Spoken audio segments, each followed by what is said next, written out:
Hey everybody, Thanksgiving is this week here in the United States, which means it's the start of the holiday season, which means it's time to start slacking off, which means it's time for another low-effort Star Trek video from yours truly. It's not only Not Actually Trek Actually, it's a Not Actually Trek Actually comment response video. Let's go to the first comment, shall we? These first several comments are from my most recent Trek Actually video, which was about how Star Trek deals with religion. This one is from Trice Hyman, who says, "What does God need with a starship is definitely a quintessential Kirk line, but for my money, Kirk's rebuff of Sybok in the same film, culminating in, 'I need my pain,' is probably the Kirkiest Kirk we ever get, and in my opinion is worth all of the silliness through the rest of the film." Yeah, that is definitely a very Kirky moment. You say that it's worth all of the rest of the silliness in the movie. I find that moment a little silly, too, just because of how over the top it is. Not that there's not truth in it, because the idea of, if you take away our pain, you take away part of what makes us who we are. Like, there is truth in that.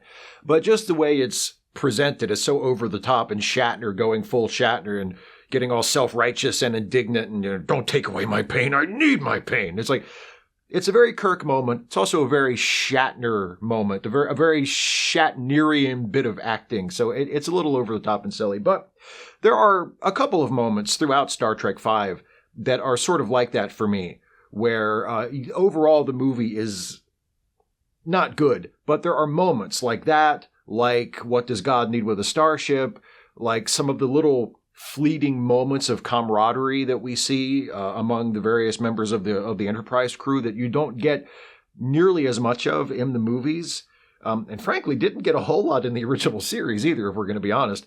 So there are moments in Star Trek V that are just wonderful, even though the movie itself is not so good. And one of these days I'm going to make a video about Star Trek V, and we'll talk about all of these things in a little more detail. But yeah, I need my pain. Very Kirk moment. Here's one from And Sci-Fi. "I wanted to take a moment to thank you for being so judicious with this video. I know that it can sometimes be difficult to overlook your own deeply held belief to be fair to those held by others, and I've seen enough videos of yours to know that you worked hard to present Star Trek's views and not just your own. But then I guess being able to accept the views of others and live with them in a peaceful and accepting society was the point. That said, I think I found a religious belief that you can get behind. I believe the only true religion consists of having a good heart. The Dalai Lama." There's a couple of quotes by Thomas Paine, one of my favorite writers and my favorite American founding father, and one of the authors and thinkers who really guided my thinking when I first started to explore being an atheist and being a humanist. He wrote 2 books, The Rights of Man and The Age of Reason. And he wrote a lot more than that, but those were the 2 big ones that sort of shaped my thinking as far as, atheism and religion and what I think about moral issues and things like that. And there are 2 quotes of his that if you kind of smash them together to form one quote, they come really close to this line by the Dalai Lama that you mentioned, and they describe my thinking as well. The first part is when he says he's writing in another section. I think they both come from The Rights of Man, but he's writing in another section about the idea of church. And he says, "My own mind is my church." And then the second part of that comes from later on is, "The whole world is my country and my religion is to do good."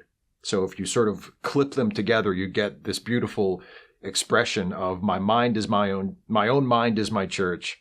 The whole world is my country, and my religion is to do good. And that comes about as close to expressing my own feelings on the subject as anything ever has, and is kind of close to this Dalai Lama quote as well. So I definitely appreciate it. Here's one from Tyrone Koji. "Does Q endanger their lives? I mean, it looks like that to us, but, well, I'm convinced, especially after his cameo on Lower Decks, there never was a trial. Q's just bored, and we're fun. I have my doubts that Q would actually let anything happen to his favorite crew, at least by his actions. Didn't people die when Q sent them to meet the Borg for the first time? I mean, I guess you could argue that Q wasn't directly responsible for that because it was the Borg who killed the crewmen when they were carving up the ship like a roast and attacking the Enterprise before it got away. But Q did put the Enterprise in the path of the Borg, and they would not have been there if not for Q. And then when Picard protested at the end of the episode and said, Q, I think you could have made your point without the deaths of however many members of my crew. And Q is pretty cold to him and says, if you can't handle a little bloody nose, maybe you should go home. So Q certainly softens throughout the run of TNG, and the writers start to focus more on his sort of playful chemistry between Q and Captain Picard, and that can allow us to see him in a less villainous light. But come on. Q is not a good person. He's a delightful character, and John Delancey is a fantastic actor, and I'm always happy to see Q when he pops up in anything, and I'm really looking forward to seeing him in the next season of Star Trek Picard. I'm 100% in favor of Q, and I love the character, but let's not pretend that he's a nice guy or a heroic character or that he has been a friend to the Enterprise. He's totally a villain. He's done horrible things to them for his own amusement, and I do not get this interpretation of the character. Like, well, he's not really a villain. He's more of, he's trying to teach them a lesson, or he views them like playthings. He's not a good guy. He's not a good guy. The fact that he is kind of a likable, charming character does not mean that he is a good person. He's totally not. On the same subject, here's one from Cartoon Kelly. Q is a trickster. He's a villain, but a lovable one. He's complicated. Thank you, Cartoon Kelly. That's pretty much exactly what I was just trying to put across in that last answer. Yes, he may not, everything he does may not be malevolent. He may not be trying to hurt or kill the crew of the Enterprise every time he shows up or with every interaction. But yeah, he treats human beings, or, the alien equivalents of human beings, like playthings. And we're told about some really awful things that he's done in places that we haven't seen actually depicted in the show. And we see him do plenty of things in the show that are just pretty goddamn awful. So yeah, like I said, I love Q. He's a terrific character. I'm always happy to see him, but he's totally a villain. Patrick Dodds, Star Trek V has the quintessential McCoy moment as well. When the God being attacks Kirk and Spock, the being then asks McCoy if he doubts him. McCoy's brave reply is, "I doubt any God that inflicts pain for his own pleasure." That blew my little Western religion inculcated mind when I was a kid. Oh, for sure, that's a great moment. And yeah, I can see how if you were raised in a religious tradition where you're sort of taught that you don't question God, God's ways are not our ways, and ours is not to question why, ours is but to do or die. You know what I mean? That's sort of the attitude that you are indoctrinated into as a young person. If you're a Christian, if you are a particular kind of Christian, let's just say, or a particular kind of, if you're a fundamentalist or a conservative member of any number of religions, that's kind of the attitude that you're told to have. God is up here and we're down here and we don't question God. And that's what McCoy does. When McCoy sees God, or what appears to be God, mistreating his friend, he says, to hell with that. I don't believe in a God like that. Either you're not really God, or maybe you are God, but I'm not on board anymore. I'm not going to just go along with what you say, because what you have done is wrong. That is a really, really great moment for McCoy, and a great moment, I think, for anybody to keep in mind, whether the authority you're talking about is God, or a leader in your church, or a political leader, or whatever. No matter how powerful they are, no matter how high up on the pyramid they are, if they are inflicting pain for their own pleasure, if they are doing something that is morally indefensible, you need to stand up to them, even if it's just in your heart, even if it's just you making the decision, I am not going to follow this person anymore. I am not going to defer to this person anymore. I'm going to stand up and think for myself and make up my own mind from now on, because they have shown themselves to be unworthy of my respect and my trust. That's a really, really important thing to be able to do. And McCoy models that beautifully in that moment. These next several comments are from my video about Wesley Crusher. This one is from Brian West, who says, "The thing about Wesley I always related to is that he was always a person out of place. He didn't fit in with the other kids or people his age, but he also didn't really fit in with the adults either. he was always just on the outside of the club, regardless of what he did or which group he was with. I related to that as a kid watching the show and relate to it still as a grown adult. I often feel like Wesley, accepted by those around him, but never really welcomed or part of the group. That's a really, really sympathetic position and a really intriguing place for a character to be, and they never really do a very good job of capitalizing on that with Wesley. So it's one of the many ways in which I think that character was a missed opportunity, and it's too bad, because just from your comment and from comments that other people left where they described different ways in which they identified with Wesley and connected with him, there was clearly a lot of potential to that character that just went unrealized. This one is from the commenter 67. Given that in Wesley's final episode, he goes against Picard on the let's forcefully relocate a group of people who have chosen to peacefully settle on a planet situation, I wonder if it would have been more satisfying if the direction they had gone with was West joining the Maquis or something similar if the Maquis hasn't really been formed yet. The Wesley stories that always grabbed me the strongest were like The First Duty, where he's grappling with people's expectations of him and trying to make a difficult decision. And does he do the right thing or does he side with his friends? Which kind of goes back to the earlier comment about how Wes never really fit in anywhere. And now in The First Duty, he does fit in somewhere, or at least he thinks he does. You know, he's a member of Nova Squadron and he has his teammates and he's part of a club and they depend on him and he depends on them. And he's finally found this cohesive unit that he's always wanted but has never quite had, and now he has and then he has to choose between it and doing the right thing, and that is way more interesting than Wesley is kind of space Jesus, you know, like that's just John Gingras also, no one holds a candle to me. Was that a nod to the Beverly boned by a candle ghost alien thing? Now, John, do I seem like the kind of guy that would make that sort of a joke? Come on.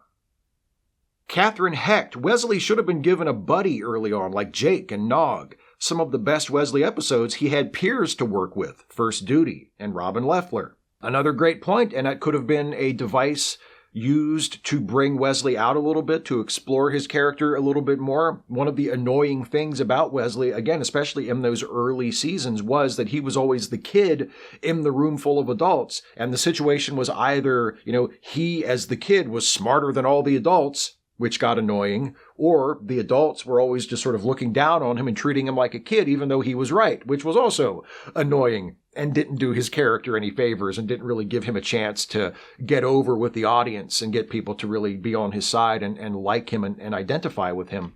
So having another character that was like his buddy or his partner in crime, you know, maybe around the same age but a little different, kind of like they did with Jake and Nog, where they're peers, but Jake is the good kid and Nog is the juvenile delinquent, and they kind of have influences on each other in ways that are really interesting and fun. And yeah, I think Wesley could definitely have used a Nog-like character on the series to give him more things to do in the show, to give the writers more excuses to feature him, and also to let his character go in different directions and let us see him in different contexts, other than the usual ones that usually just wound up with people getting annoyed at him, both on the show and in the audience. Here's one from Progressive Rocks. Would love to see a video investigating why the engineering and command departments switched colors between TOS and TNG. That is, an in-universe explanation. My personal headcanon is that the death rate among redshirts grew so large, maybe culminating in the loss of an entire ship of engineers in one disaster with only the command officer surviving, that the rest of the redshirts in Starfleet threatened to mutiny if something wasn't done, and the new safety regulations were marked by a changing of the colors to dispel the persistent superstition attached to the uniform itself. Well, I've got good news for you. You just helped me to make that exact video that you said someone should make, because that is about the best hypothetical explanation of that I've ever heard. So let's just go with that, shall we? That's pretty good headcanon. Here's one from Neil Blumengarten. I was waiting for the, I've got this sweater you lent my son. Losing him is bad enough. Hearing he was a coward was worse. But the worst part is your fashion sense. I can't stand to remember him wearing this. Comment from you, Steve. Well, now that you've said it, I wish that I had thought of it too. I always love and hate it when viewers leave comments where they write better jokes than the ones I wrote for the episode. That actually is a really funny interaction. So good for you for coming up with that, and shame on me for not coming up with it first. And now for some comments on my video about how the Bashir family from Deep Space Nine gives us a glimpse of ableism in the Star Trek universe. This first one is from Kiram Kerman, who says, another explanation would be that those parents, or rather the dad, lives through his son, as they themselves are in a mediocre situation, jumping from mediocre project to the next. So when the dad sees that Jules isn't up to their par, they tinker with him. Yeah, a lot of people have comments about Richard, Julian's dad, and I mention him in the video and discuss him a little bit, but I don't really explore that part of the episode very thoroughly, which is my bad. I could have said more about him, because that is definitely an important point in the show, that Richard himself is an underachiever, and Julian even basically throws that in his face and says, you were never a success. You went from job to job. You couldn't hold a job for very long. You could never find the thing that you were good at. You've always carried yourself as though you were this great, impressive person, but you never actually have been. And, you've poured all of that into me as your son. There's that great line where he says, I'm your greatest achievement, but your greatest achievement has a design flaw. It's illegal. So the mediocrity of Richard Bashir and his attempt to deny that and transcend that through his son is definitely present in the episode, and an important part of the episode that I didn't really mention. So I'm glad that you and other people in the comments have mentioned it, because I think that is definitely there to be read as part of Richard's motivation for having Jules undergo those genetic modifications. It was definitely partially because his parents, and specifically Richard, wanted to live vicariously through his son, because he himself had had such an underwhelming life. William McGoffin, I still think the scariest part of that episode is that Richard and Amsh's crime is punished by Starfleet and not the civilian authorities. Admiral Bennett even says it's his job to keep that firewall against genetic engineering intact. Imagine being a civilian and being accused of a crime, then you're hauled in front of a military judge. This is one of those things that I think is an unintentional byproduct of the fact that even writers who have worked extensively in Star Trek and know it inside out still treat the Federation and Starfleet as though they are the same thing when they're not. Starfleet is the military institution or quasi-military institution, and the Federation is the civilian government. So the Federation is like the United States government, the United States federal government, and Starfleet is like the United States military. So, yeah, if they were being consistent, a civilian crime that was committed by people who were not in the military and was committed outside of a military context would be judged by civilian authorities, not by Starfleet. But Star Trek writers, ever since they first came up with the concepts of Starfleet and the Federation, have always treated Starfleet and the Federation as though they were the same thing, have used those terms interchangeably, except when they haven't. Which has always been a problem. There's always been inconsistency with that throughout the franchise, and things like that you notice where, wait a minute, why are the civilians being subjected to a military court or being punished by the military for a crime they committed as civilians? That those things are a result of that inconsistency that, again, has been a part of the franchise for forever. Black Cover 95, well, as long as you brought it up, how would you feel if Star Trek didn't soft retcon women being unallowed to captain starships, but instead kept it in canon as an in-universe systemic prejudice of that time, one which the characters may have had to combat? This was the plot of one of the better episodes of the Star Trek Continues fan series, which I've mentioned before, and I'm going to do a video about at some point. I think is the best fan series ever produced. Not just of Star Trek, of anything. I think it's the best fan series ever produced about any franchise. It's so goddamn good. And there's an episode of Star Trek Continues called Embracing the Winds. I think, that is about, and it's set, for anybody who doesn't know, it's set in the Kirk era. It sort of picks up where the original series leaves off. And the plot is a woman, a commander in Starfleet, has applied to be the captain of a ship, and she would be the first woman to captain a Starfleet ship. And the ban on women serving as captains up to that point is explained as the result of Starfleet basically deferring to the Tellarites, who are one of the founding members of the Federation, and they have a very sort of sexist attitude toward women. They expressed a great discomfort in having women be in charge of starships. So in order to placate the Tellarites, there was this policy of not promoting women to captain. But now this woman in this episode is challenging that.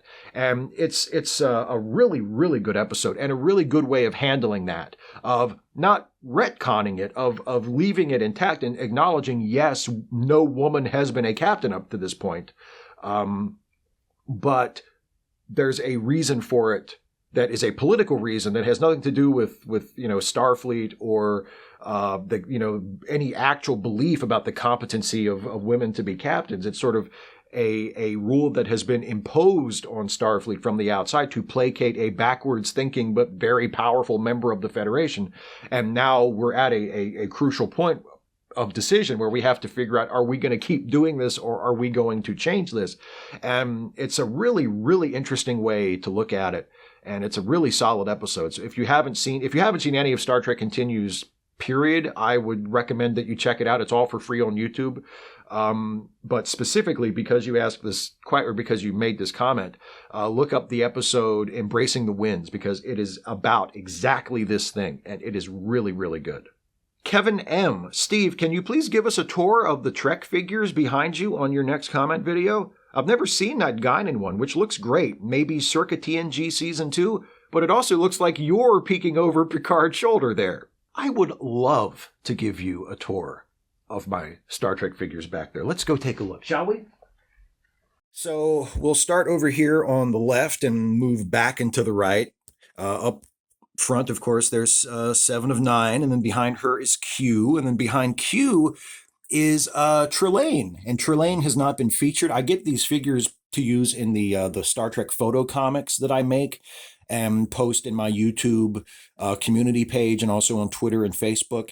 And some of these I haven't used yet, but that's the reason I've got them to use in those photo comics, which are a lot of fun. And behind Trelane is a beardless Commander Riker, who is actually dressed in a gold operations uniform, because one of the things I've had to do to get these figures to fit into the various sort of stories I'm telling with them in the comics is to switch around their uniforms. So Riker is just kind of in that uniform because it was left over, and I needed the uniform he was wearing for somebody else, and I didn't want to have naked Riker standing there. Behind him is Picard in dress uniform, and then back up to the front there's Worf, there's Ducat, there's Picard in a Deep Space Nine jumpsuit style uniform. There's a movie era Captain Kirk. There's my man Captain Sisko. Behind him is Counselor Troy in civilian clothes from First Contact. Behind her is Data in Picard's civilian clothes from First Contact, because he was playing a different character other than Data in the comic. And then there's Kira. There's another Data. Actually, in my comic takes place after Star Trek Nemesis, so that's in the comic. That's not actually Data. He's playing the role of Beta, who is, look, it's complicated. You're just gonna have to read the comic, but yeah, there's Data. Behind him is Tuvok in a different uniform, as you can see. Like I said, I swapped the uniforms around. So that's Tuvok in a Nemesis uniform, and then there's Odo, of course. And then let's see. Here's the classic trio from TOS. That's Dr. McCoy, Captain Kirk, and Spock. Behind them, Geordi. You notice Geordi is wearing Command Reb, because in my comic, Geordi has been promoted to First Officer. Behind him is Chakotay, also wearing a Deep Space Nine / First Contact era gray shouldered uniform. There's also another Picard. I have a lot of Picards. That's Picard in civilian clothes.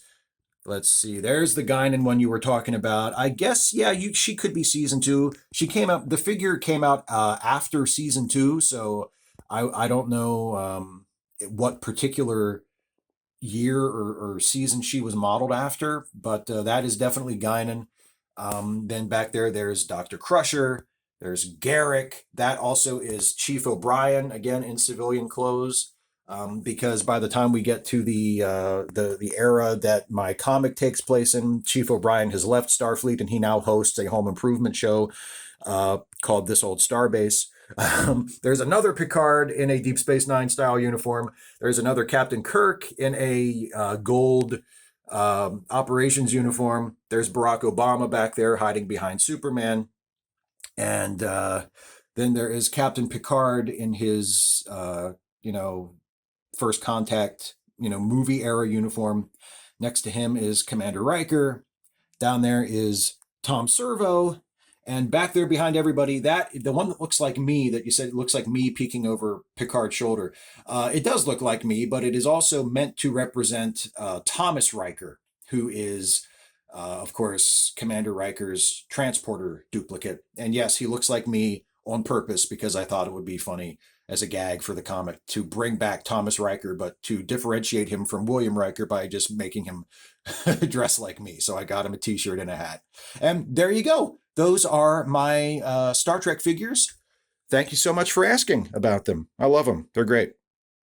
Here's one from Charles Acker. Gotta disagree it was a retcon introduced in Season 5. Season 1, he complains about how he came in second at Starfleet Medical Academy, which meant he got second pick in assignment. O'Brien is like, well, there's nothing you could have done about that. Bashir is like, oh, yeah, I could have worked harder. Let's end this conversation. Which I took as a really good foreshadowing. He was dumbing his scores down to not be superhuman, but still had a plan to be top of class.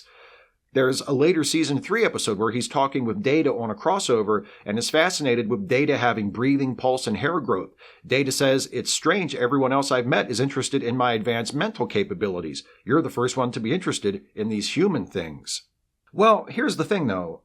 It was a retcon introduced in Season 5. There's no argument about that. The idea of Bashir being genetically engineered was not thought of until they were writing that episode. And there's documentation of this. The writers and Ira Stephen Bear have talked about this. It's in the Memory Alpha article about the episode. The idea of Dr. Bashir, I presume, initially was that Dr. Zimmerman comes to Deep Space Nine to use Dr. Bashir as a model for the new medical hologram. And through the course of that process, he uncovers some kind of secret about Julian that Julian has kept from everyone. And that is sort of the crux of the episode. And when they were trying to think of, well, what could the secret be? Like, what could Dr. Zimmerman discover about Julian that would be so terrible? They came up with this, that he was genetically modified. So it was not part of his character. It was not meant to be part of his character. It was not thought of as being part of his character until the writing of that episode. And the reason why those other things feel like foreshadowing, even though really they're not, is because Deep Space Nine was a really well-written show. And even when you are making stuff up as you go along, it is possible to make stuff up that still fits with things that you made up in the past. And now these next few comments are from my video about Weyoun. First, here's one from Sarah Scott, who says, did anyone else notice a parallel between Weyoun 7 rationalizing that it's okay to send a ship to blow up Odo because he doesn't think of himself as a founder, etc., and Win Adami seeking power, rationalizing the prophets didn't help Bajor during the occupation, so it's okay for me to betray them? Or am I reading too much into that? You might be reading too much into it if you think that it's an intentional parallel. I don't think it's an intentional parallel. Maybe it is, but I don't think it has to be, and I don't think it probably is. But it's certainly a parallel between the two villains that they are willing to rationalize in order to justify their behavior. I think that's one of the differences between a villain and a hero, is that a villain will come up with any argument they have to convince themselves and be able to argue to others that what they want to do is the right thing to do. That's what a villain does. That's what a morally weak or an immoral person does, is come up with ways to justify what they want to do anyway, right? or what is in their interest to do, whether it's the right thing to do or not. They'll just figure out a reason why it's okay. That's what a villain does. A hero acts according to principles, acts according to morals, does things that do not unnecessarily harm others, does things that might not be in their immediate interest, but are in the interest of others who need help. And they don't just do whatever they want or do whatever will benefit them and then make up a reason why it's okay. That's what a villain does. And that's what Weyoun and Win both do in those in those examples that you cite there, Sarah. So I don't think it's an intentional parallel, but it's a parallel nonetheless because it's just one of those things that villains do. Kyle Volte. Weyoun is a great villain because he knows exactly what his power is, and because he doesn't want more, he can wield it like a knife. He never makes threats he can't follow up. There's no bluster or bluffing, and there never feels like there is any malice in his actions. This is a really good comment and a really good insight into Weyoun's character, and I want to pair it with another comment from Infernal Ramblings, who says, one of the moments that really captures Weyoun's two-faced villainy is when he confronts Cisco about deploying a minefield at the entrance to the wormhole. He starts with threats and indignance, trying to intimidate Cisco, but when he realizes that Cisco isn't going to back down, he immediately changes tack, spinning a yarn about how the Dominion is peaceful and just trying to help Cardassia rebuild. Cisco plays along in the moment and, of course, doesn't buy anything Weyoun says, but it's a great little moment that shows exactly how Weyoun operates. And I wanted to consider those comments together because I think they both capture in different ways one of the things that makes Weyoun a great villain and makes him a very effective villain, both in terms of a dramatic character and also in universe, makes him an effective villain and an effective force for the bad guys against the good guys, which is that he really has no ego. A lot of memorable bad guys and memorable villains in Star Trek, they're very egotistical creatures. Right? Gul Dukat is a very egotistical creature. He wants people to see how great he is. Khan, very egotistical character, wants everybody to see and acknowledge how smart he is, how superior he is. Wants Captain Kirk, doesn't just want to get revenge on Captain Kirk, but wants Kirk to know who it was who beat him, right? That's Khan. He's got lots of great villains in Star Trek and every other area of fiction are creatures of ego. Weyoun is not a creature of ego. Weyoun doesn't care how he gets his way as long as he gets his way. Weyoun doesn't care if you respect him. Weyoun doesn't care if you're nice to him. Weyoun doesn't care if you're afraid of him. Weyoun doesn't care if he has to be nice to you or if he has to threaten you and try to bully you. Whatever he thinks will get the job done, that's what he will do. He is completely without ego. And he's designed like that by the founders. Like the Vorta are supposed to be that way. They're genetically engineered to be that way because their whole purpose is to serve the Dominion, not to serve their own desires and whatever, they might want. They're there to serve the will of the founders. And that's what he does. Completely selflessly, completely without ego, completely without regard for how he is perceived or portrayed or treated or regarded by other people. As long as he gets what he wants, and what he wants is what the founders want or what the founders have told him to do, as long as he gets that done, that's all he cares about.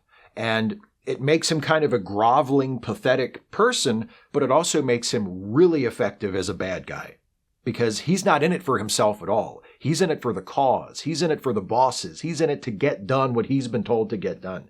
And he will do that any way he can, and his ego never enters into it. It makes him a really, really effective and, in certain contexts, kind of a scary villain.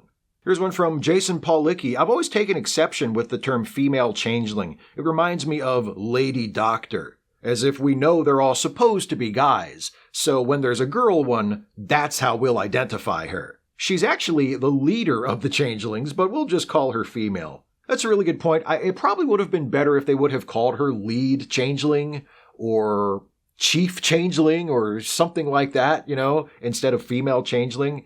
Because, especially nowadays, now that we've gotten some distance from it, and now that hopefully we're a little more enlightened on gender issues than we were in the 90s. Not that we had any excuse in the 90s either. I'm not saying that. But, even more time has passed and we've had even more opportunities to think about and discuss these things and hear from different voices. And now it's you hear female changeling because she's referred to that as such in the show a couple of times. Like she's always that in the script, but it even makes it into dialogue every once in a while where they refer to her as the female changeling. And it does feel kind of like, oh, is that what they're calling her?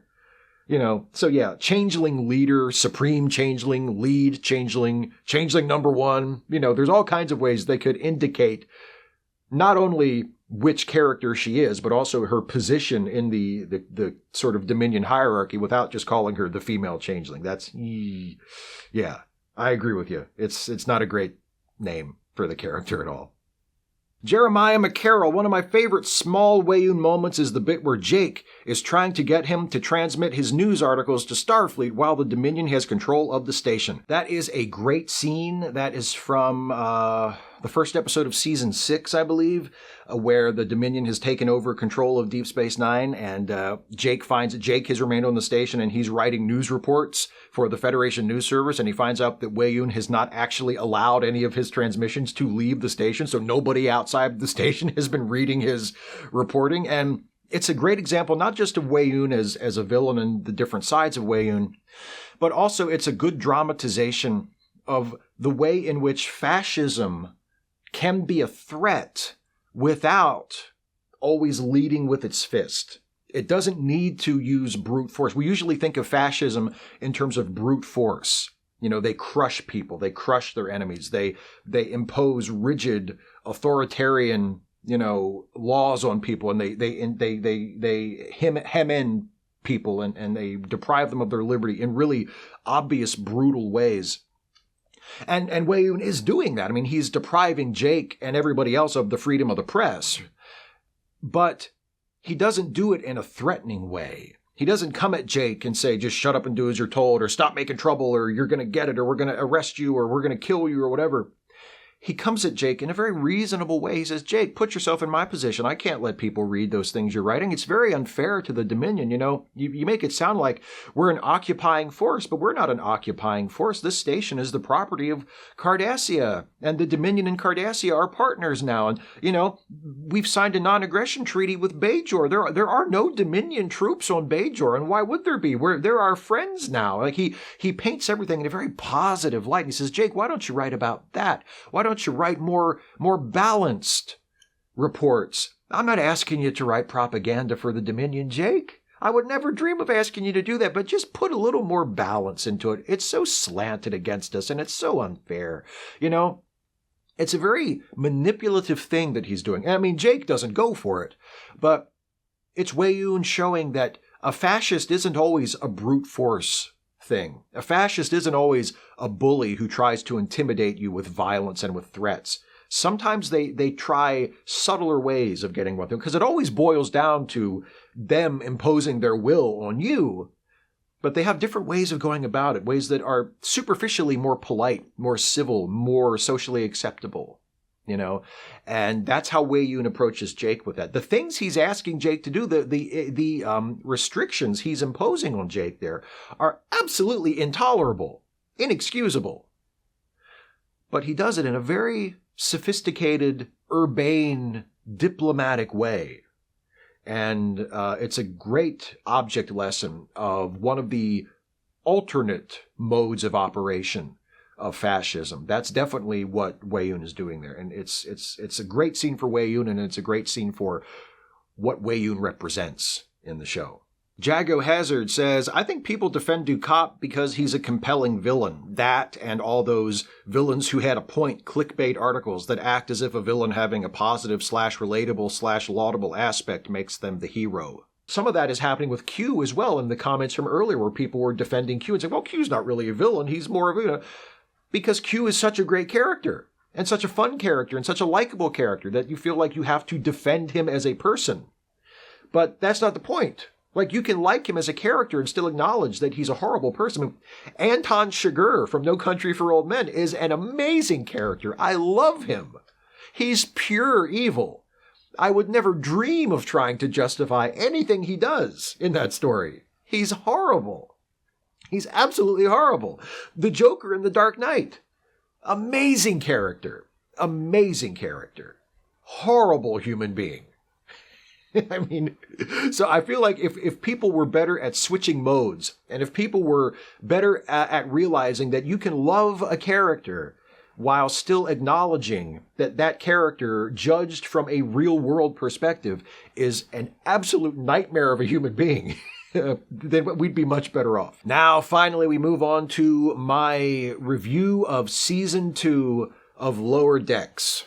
And this first one is from Brian Weber, who says, I was howling at the prank calling Armis scene. What was the joke there? What was the purpose of that scene? What was, other than remember Armis? Because see, that's actually an example that I didn't cite that in the video, but that's a perfect example of the kind of thing I'm talking about that has kind of put me off the show. It's not a joke.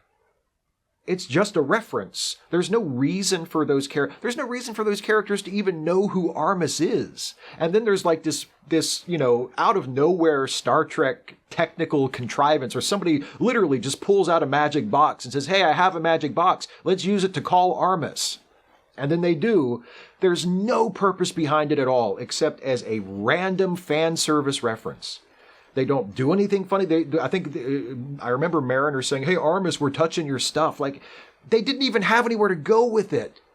They just said, hey, let's have Armis be in it. And they have nowhere to go with it. It's not funny. It's just, oh, there's Armis. Remember Armis? They're gonna make fun of him. And there you go. It was so airless and flat and awful. So yeah, like what's the joke? I'm honestly asking. What about that was supposed to, what about it was supposed to be funny? What's the joke? What's the angle? What are they making fun of? It's just a random reference to a thing from 25 years ago, 30 years ago, that has nothing to do with the show, nothing to do with those characters. And it's not even a joke. Like, it's just, here's Armis. I want to understand. Here's one from Ian Penovich. For me, Gomez appearing on LD goes along with the concept of the show. When we last saw her, she was a nervous and weird lower decker, just like LD's main cast, but she grew up and made captain just like we hope our main cast will. There's no reason for it to be Sonia Gomez in the story. Now, thematically, you could say, well, she's there to show that lower deckers make good. Okay, but there's lots of other ways you could do that either don't involve any fan service at all, or that would allow you to use Ensign Gomez, now Captain Gomez, to make that point, if that's a point you feel like you need to make at this point in the show, and have it feel less like just a weird, random fan servicey thing of like, well, hey, remember Sonia Gomez? Here she is again. Bet you didn't expect this. Now she's a captain. And the whole, like I described in my video, the whole thing just, it did not work for me. It felt cloying. It felt pandering, which is what a lot of the show felt in season 2 to me. And it was not a pleasant experience. Ambiguous marmoset. My favorite moment was Boimler seeing the koala when he drowned. Personally, I wouldn't complain if season 2 of Picard was devoted to uncovering this multiplanar marsupial menace. I can't go with you on the second part there. I'm not interested in seeing Picard or any other Star Trek show explore that any further, but I will give credit where credit is due. I didn't mention that in my review video, but that was also a moment that I appreciated. It didn't make me laugh, but it made me smile, and it got a positive sort of note of acknowledgement from me. And it was a callback that I think really works, because first of all, it's a callback to one of their own things. It's not a reference to someone else's show from 30 years ago that doesn't actually belong in their series, that they're just pointing at for fan service purposes, which is a lot of what they do, unfortunately. It was a reference to one of their own things, and a really good thing. One of my favorite gags from season 1, which is where the guy finally achieves enlightenment and he sees a koala and he's like, why is he smiling? Why is he smiling? Right? Which I thought was a really funny moment from season 1. And then it's just a really quick kind of throwaway joke in the season 2 finale when Boimler, he's drowned, he's unconscious, he wakes up and they're like, hey man, are you okay? And he says, I saw a koala. And then they move right past it. It's really well done. And it's a really nice, it's funny, it's quick, and like I say, that's the kind of callback humor that I think works, because it's a callback to something that is theirs. It makes sense within the context of their show. And even if it doesn't work for you, they move right by it. But I really like Boimler waking up and saying, I saw a koala, and being kind of confused by it. I think that is a callback joke that works really, really well. So credit where credit is due. That was a good one. Chris M. Walker. I'll never understand why fan service is a bad thing. There are ways of doing it, and again, a lot of this depends on what you define as fan service. If you define it really, really broadly, and you think like any little in-joke or Easter egg in anything that somebody might recognize as a reference or a gag or whatever counts as fan service, there are lots of examples of it defined that way that I think work really well. Like, there are lots of little not quite so obvious visual references in Sam Raimi's Spider-Man movies. Now, there are some that are super obvious. You're like, there's the one in Spider-Man 2 where he throws the costume in the trash can, and it's very obviously a shot that is patterned on the famous comic book cover for, I think, Amazing Spider-Man 50, which is the Spider-Man No More issue with the mask and the glove hanging out of the trash can as Peter walks away in the shadow. Like, that's a very obvious reference, which I still like. That still worked for me because it made sense within the context of the story. But like, there are little things that Raimi would do in the Spider-Man movies that weren't quite so obvious that you would get if you knew a lot about Spider-Man, but didn't stick out like a sore thumb. Like how Spidey would, he would shoot webs on either side of a window or on like two flagpoles or something, and he would pull back on them and then let go and use the force to slingshot him like across a large area so he could travel someplace really fast. He used to do that in the comics all the time. And when Raimi does that in the movies, he frames it in such a way so that it's very reminiscent of how Steve Ditko or later John Romita would draw Spidey in the 60s when he would do that. And unless you're like a big fan of classic Spider-Man comics, you probably won't get that. But if you do, you know what that is. You're like, oh, I get that, right? So that's kind of fan service that I don't mind so much because it makes sense within the story. It works even if it's not fan service. Even if you don't recognize it, it still works within the story. It still has meaning within the story. When fan service is just dropped in to pander, that's when I have a problem with it. And that is 80-90% of the fan service in Lower Decks is just remember this, remember this, remember this. Like, I don't like to reference South Park because South Park has really gotten on my bad side in the last 5 years or so. I used to be kind of a fan, and now I haven't even watched it for years. But several years ago, they had an episode where they introduced the concept of member berries, and I think member berries is a very useful idea because a lot of what Lower Decks does falls into the member berries category of, hey, remember this? You like this, don't you? Here it is again. Remember that? You like that, didn't you? Here it is again. Here's this. Here's this. Here's this. And it's just cloying. It's just obnoxious. Your mileage may vary. Apparently lots of people really like that. Apparently lots of people just love, having just pure nostalgia injected into their veins, and they don't care if it has anything to do with the story or characters or if it makes any sense at all. They just like being reminded of things that they like. And if that's you, then that's great. I'm not saying that that's a wrong way to consume media, but it's definitely not me. And I can only speak for myself when I'm reviewing things. And when I watch a show like that, and it seems like there are way more pandering references and Easter eggs and fan service examples than there are actual jokes or more creative ways of riffing on the material or of telling news stories, then that just doesn't work for me. AvidMan42, the references are the jokes, Steve, just like your jokes in Trek Actually videos. I like how you get a little personal dig in there at the end. I will admit some of my jokes in Trek Actually do tread awfully close to just being references and not being jokes. I can plead guilty to that. I would like to think they're not all like that, and maybe even most of them aren't like that I'm not just pointing at something, that I'm actually saying something about it. I would like to think that. Maybe I'm being too flattering to myself to say that, but I like to think that most of the time when I write a joke in a Trek Actually video that makes reference to something from Star Trek, I'm not just pointing at it. I'm actually saying something about it or flipping it or doing something humorous with it instead of just saying, reference, right? which is what Lower Decks usually does. But the first part of your comment is what I really want to focus on when you say the references are the jokes. That doesn't make it okay. Like, I'm still allowed not to like it. I'm still allowed to think it doesn't work. And I don't think it works. That's kind of like the excuse that an amateur writer would give when they get criticism they don't like in a first year writing class.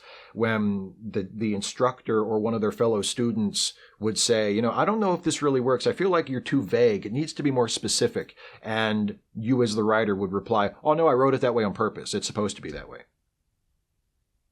Well, it still doesn't work. It doesn't matter if it's that way by design or not. It still doesn't work.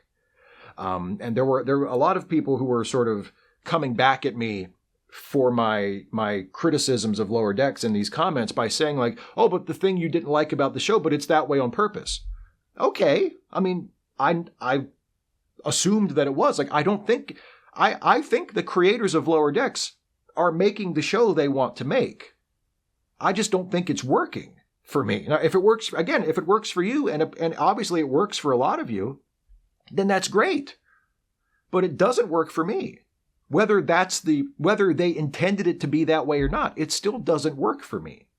I don't think it's good.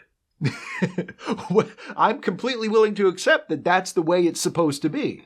And I understand what it is, and I understand their intentions and what they're trying to do, and that they are doing what they want to do. Like, it's not accidentally this way, it's this way on purpose. It still doesn't work. And finally, last comment of this video, actually, from Eberwald, who says, is it supposed to be a comedy or another Star Trek show? So, this comment is a representative of one of the most unexpected and baffling groups of comments that I have ever gotten to my videos. One of the problems I expressed with Lower Decks this season that made me not like it so much was that, for me, I just didn't think it was very funny this year. Like, it didn't work for me as a comedy. And Eberwald and several other people left comments to that video and also responded to me on Twitter as well with questions like this where they said, well, but is it supposed to be funny?